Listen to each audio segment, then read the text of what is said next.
എല്ലാ കൂട്ടുകാർക്കും നമ്മുടെ പുതിയ വീഡിയോയിലേക്ക് സ്വാഗതം. ഇന്നത്തെ നമ്മുടെ വീഡിയോ വളരെ രുചികരമായിട്ട് തന്നെ ഉണ്ടാക്കി കഴിക്കാൻ പറ്റിയ പാൽപുട്ടാണ്. വളരെ സിമ്പിളാണ് ഈ ഒരു പുട്ട് തയ്യാറാക്കി എടുക്കാനായിട്ട്. കറിയൊന്നും തന്നെ വേണ്ടാതെ എല്ലാവർക്കും ഒരുപാട് ഇഷ്ടത്തോടു കൂടി തന്നെ കഴിക്കാനും സാധിക്കും. ഇതുപോലെയുള്ള പുട്ടുകളൊക്കെ തയ്യാറാക്കാൻ പഠിക്കുവാണെങ്കിൽ രാവിലെ ജോലിഭാരം കുറയ്ക്കാനും നമ്മുടെ കുഞ്ഞുങ്ങൾക്ക് ഒരുപാട് ഇഷ്ടത്തോടു കൂടി തന്നെ കഴിക്കാനും നമ്മുടെ വീട്ടിലെ പ്രായമായ അച്ഛനമ്മമാർക്ക് വരെ ഒരുപാട് ഇഷ്ടത്തോടു കൂടി തന്നെ ഉണ്ടാക്കി കൊടുക്കാനും സാധിക്കുന്ന നല്ല ഹെൽത്തി ആയിട്ടുള്ളൊരു പുട്ടാണ്. ഇനിയിപ്പോ പുട്ടുണ്ടാക്കുന്ന സമയത്ത് കറിയൊന്നും ഉണ്ടാക്കി സമയം കളയേണ്ട ആവശ്യവും വരുന്നില്ല. അപ്പൊ നോക്കാം എങ്ങനെയാണ് വളരെ രുചികരമായിട്ടുള്ള പാൽപുട്ട് തയ്യാറാക്കി എടുക്കുന്നതെന്ന് നമ്മുടെ വീഡിയോയിൽ കൂടെ നമുക്ക് കണ്ടു നോക്കാം.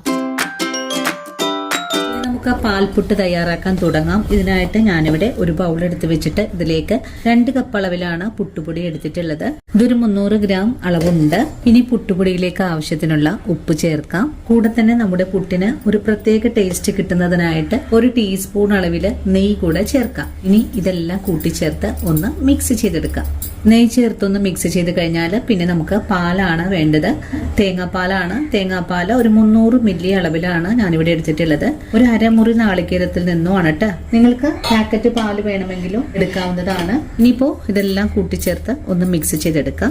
300 മില്ലി പാലെടുത്തതിൽ നിന്നും ഇത്രയും അളവിൽ മാറ്റിയിട്ടുണ്ട് കേട്ടോ. നമുക്ക് ആവശ്യമെങ്കിൽ ഒഴിച്ചു കൊടുത്ത് മിക്സ് ചെയ്തെടുക്കാവുന്നതാണ്. ഇനിയിപ്പോ നനച്ചെടുത്തിട്ടുള്ള പുട്ടുപൊടിയിലേക്ക് 2 സ്പൂൺ അളവില് പഞ്ചസാര ചേർക്കാം. ഡയബറ്റിക് പേഷ്യൻസ് ആണെങ്കിൽ പഞ്ചസാര ചേർക്കരുത്. പഞ്ചസാര ചേർക്കാതെ വേണം ഇത് തയ്യാറാക്കി എടുക്കാനായിട്ട്. ഇനിയിപ്പോ നമ്മുടെ കുഞ്ഞുങ്ങൾക്ക് ഈ ഒരു മധുരം പോരാതെ വരും.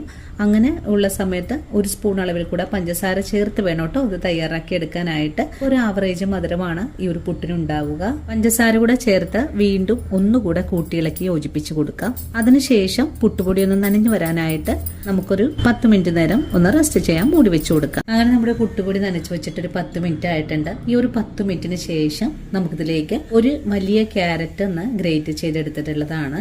ഇത് നമുക്ക് ഈ ഒരു പുട്ടുപൊടിയിലേക്ക് ചേർക്കാം. കൂടെ തന്നെ 2 കൈപ്പിടിയോളം നാളികേരം തിരുമിയത് കൂടെ നമുക്കിതിലേക്ക് ചേർക്കാം. ഇനി നമ്മുടെ കൈ ഉപയോഗിച്ച് ഈ ഒരു നാളികേരവും ക്യാരറ്റും ഇതുപോലെ ഒന്ന് തിരുമിയെടുക്കാം. ഇങ്ങനെ നമ്മൾ കൈ കൊണ്ട് തിരുമുമ്പോൾ നാളികേരവും ക്യാരറ്റൊക്കെ ഒന്നുകൂടെ നയഞ്ഞ മട്ടിലേക്കാകും. അപ്പോൾ നമ്മുടെ പുട്ടുപൊടിക്ക് വെള്ളം കൂടി വരാൻ സാധ്യതയുണ്ട്. അതുകൊണ്ടാണ് നമ്മൾ കുറഞ്ഞ അളവിൽ നമ്മൾ പാൽ ഒഴിച്ചു കൊടുത്തിട്ടുണ്ടായിരുന്നത്. ഇനിയിപ്പോൾ ഇതെല്ലാം കൂട്ടിച്ചേർത്ത് ഒന്നുകൂടെ മിക്സ് ചെയ്തെടുക്കാം. അങ്ങനെ നമ്മുടെ പുട്ടുപൊടി നല്ല പെർഫെക്റ്റ് ആയിട്ട് തന്നെ നമുക്കിവിടെ കുഴച്ചെടുക്കാൻ സാധിച്ചിട്ടുണ്ട്. നമ്മൾ ആ ഒരു പാല് കൊണ്ട് തന്നെ പാകത്തിന് നനച്ചെടുക്കാൻ സാധിച്ചിട്ടുണ്ട്. ഇനി നമുക്ക് ഈ പുട്ടുപൊടി കൈകൊണ്ടൊന്ന് ഇതുപോലെ ഒന്ന് ഉരുട്ടി നോക്കാം. കണ്ടോ, ഉരുണ്ട് വരുന്ന ഒരു പാകമാണെങ്കിൽ നമ്മൾ നനച്ചെടുത്തിട്ടുള്ള പൊടിയുടെ പാകം കറക്റ്റ് ആണ്. ഇനി നമുക്ക് ഈ പുട്ടുപൊടി ഒന്ന് മാറ്റി വെച്ചതിന് ശേഷം പുട്ട് വേവിച്ചെടുക്കാനുള്ള പുട്ടുകുടം അടുപ്പിലേക്ക് വെച്ചു കൊടുക്കാം. പുട്ട് വേവിച്ചെടുക്കാൻ തുടങ്ങാം. ഇതിനായിട്ട് ഒരു പുട്ടുകുട അടുപ്പിലേക്ക് വെച്ചിട്ടുണ്ട്. നല്ലോണം തന്നെ ആവി വന്ന് തുടങ്ങിയിട്ടുണ്ട്. ഇനി നമുക്ക് പുട്ടുപൊടി വാരി നിറച്ചു കൊടുക്കാം. അങ്ങനെ നമ്മുടെ പുട്ടുപൊടി കടയിലേക്ക് വാരി നിറച്ചിട്ടുണ്ട്. ഇനി നമുക്ക് പുട്ടൊന്ന് വേവിച്ചെടുക്കാം.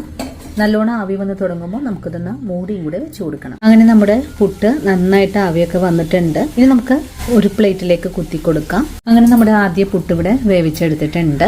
അടുത്തത് നമുക്കിതുപോലെ തന്നെ വേവിച്ചെടുക്കാം. അങ്ങനെ രണ്ടാമത്തെ പുട്ടും നമ്മളിവിടെ വേവിച്ചെടുത്തിട്ടുണ്ട്. ഇതും നമുക്ക് ഈ ഒരു വാഴയിലയിലേക്ക് തന്നെ കുത്തി കൊടുക്കാം. അപ്പൊ വളരെ പെർഫെക്റ്റ് ആയിട്ടും നല്ല ടേസ്റ്റി ആയിട്ടും കുട്ടികൾക്കൊക്കെ ഒരുപാട് ഇഷ്ടപ്പെടുന്ന രീതിയിൽ ഇനി എല്ലാവർക്കും പുട്ട് തയ്യാറാക്കി എടുക്കാം. ഒരു പുട്ട് കഴിക്കാനായിട്ട് ഒരു തരി പോലും കറി വേണ്ട കേട്ടോ. നല്ല ടേസ്റ്റ് ആണ്. അപ്പോൾ ഇന്നത്തെ നമ്മുടെ വീഡിയോയും ഇത്രയുള്ളൂ കൂട്ടുകാരെ.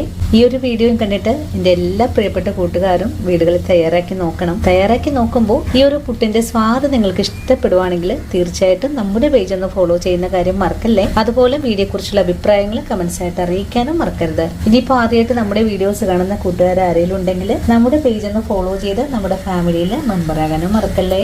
അപ്പോൾ ഇനിയും നല്ലൊരു വീഡിയോ ആയിട്ട് നാളെ കാണാം. അതുവരെയും ഒത്തിരി സ്നേഹത്തോടെ വീണ്ടും കാത്തിരിക്കുക.